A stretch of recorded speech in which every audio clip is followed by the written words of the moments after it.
தேவதை கதை கேட்ட போதெல்லாம் நிஜம் என்று நினைக்கவில்லை.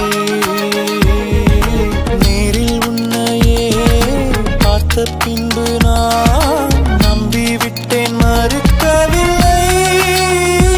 அதிகாலை விடுவதெல்லாம் உன்னை பார்க்கும் மயக்கத்தில் தான், அந்தி மாலை மறைவதெல்லாம் உன்னை பார்த்த கிறக்கத்தில் தான்.